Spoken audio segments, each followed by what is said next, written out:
put up the tweet that now Twitter is fact-checking. Pick one. President Trump tweeting out just yesterday a couple of tweets about mail-in voting. He says there's no way, zero, that mail-in ballots will be anything less than substantially fraudulent. Mailboxes will be robbed, ballots will be forged, and even illegally printed out and fraudulently signed. The governor of California is sending ballots to millions of people, anyone living in the state, no matter who they are or how they got there, will get one. That will be followed up with professionals telling all of these people, many of whom have never even thought of voting before, how and for whom to vote. This will be a rigged election, no way. And look at the blue on there. Look at the blue on the screen. Exclamation point. Get the facts about mail-in ballots on both of those tweets. That's Twitter correcting the President of the United States in his tweets. This is a new thing Twitter's just doing. Facebook's already been doing this kind of thing. Twitter was doing it about coronavirus, COVID-19. Now they're doing it about other things. Fact-checking the President of the United States. Now, 2 points to be raised on this. One, the Twitter fact-checking point is stupid. I'll just go out and say it. I think it is wrong for Twitter to be fact-checking anybody. Same thing with Facebook. It is not the responsibility of those outlets to determine what is or is not truthful or factual, especially because they can skew the facts however they want. And you can see much of what the president was presenting in that tweet was opinion. Now, on the one hand, of course, Twitter should not be doing that. I think it's wrong for Twitter to be fact-checking the President of the United States or anybody on something like that. That's number one. And by the way, let's put up their rationale and what they are correcting in pick 2 on the screen. You can see what the folks at Twitter have done as far as the actual correction language. And they point to several different things. Trump falsely claimed that mail-in ballots would lead to a rigged election. However, fact-checkers say there is no evidence that mail-in ballots are linked to voter fraud. Trump falsely claimed that California will send mail-in ballots to anyone living in the state, no matter who they are and how they got there. In fact, only registered voters will receive ballots. And 5 states already entirely vote by mail, and all states offer some form of mail-in absentee voting, according to NBC News. Now, that gets to the second point, the substantive question. Yes, President Trump is wrong on a lot of what he says. I say that as someone here in Colorado, where we have been doing mail-in ballot voting since 2013, where everybody gets a ballot by mail. And as I wrote about in the Washington Examiner a couple weeks ago, about the need to beware the push for all mail voting, there are problems. Make no mistake, and there is voter fraud that can happen, especially if you rush it.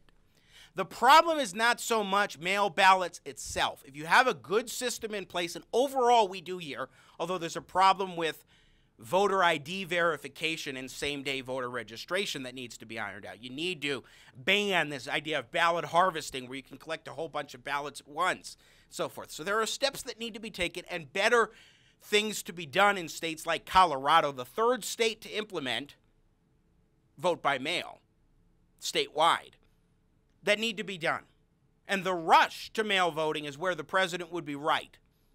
Is if you rush it, you're not going to be able to put those safeguards in place to protect the integrity of the election. But that doesn't mean that you should be categorically saying mail-in ballots will lead to massive fraud. While there are instances of fraud that take place, there is not sufficient evidence to make those claims. Even Laura Ingraham, will play one clip real quick. Laura Ingraham, in cut 4, in a conversation with Dan Patrick, Lieutenant Governor of Texas, she had this to say about, well, she cited things from 2005 and 2004 before we had a lot of experience, more so with mail ballots. The Bipartisan Commission on Federal Election Reform was co-chaired by that noted right-winger Jimmy Carter.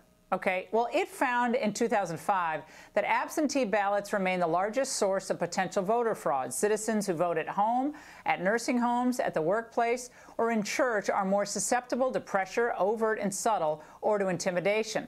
Vote-buying schemes are far more difficult to detect when citizens vote by mail. Jerry Nadler, by the way, Congressman liberal from New York, said this, Dan, in 2004. Watch. In my experience in New York, paper ballots are extremely susceptible to fraud. I want a paper trail. I want paper somewhere, but pure paper with no machines. I can show you experience which would make your head spin. Now, well, Jerry Nadler might have lost a little weight since then, but the weight of his comments are just on target there. Okay, first of all, she looked back for some sort of report from 2005 when there was only one state with all-mail voting, which I think was Washington State. I think it was Washington in 1998. It might be Oregon. I get the two mixed up. But one of them in 1998 and then the other in 2011 made the switch, and Colorado became the third in 2013 to do just that. So it is interesting to see these dynamics play out on TV like that, where she's digging up comments from 2005 with 2004 with Jerry Nadler, a study from 2005. It's out of date. So I understand the desire not to rush it. I'm on board with that. But looking at something from 2005, which focuses on absentee ballots, which are different, and ignoring the successful experiences of states like mine, Colorado, with regards to mail-in voting, is a mistake. It's incorrect.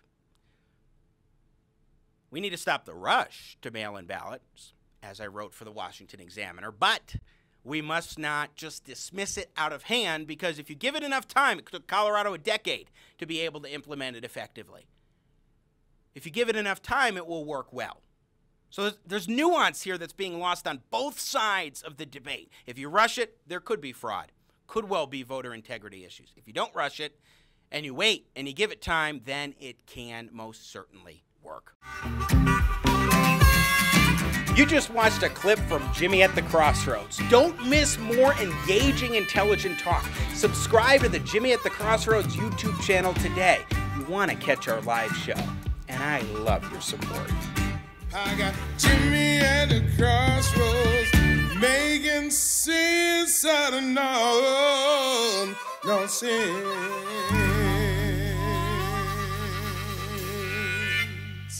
Yeah.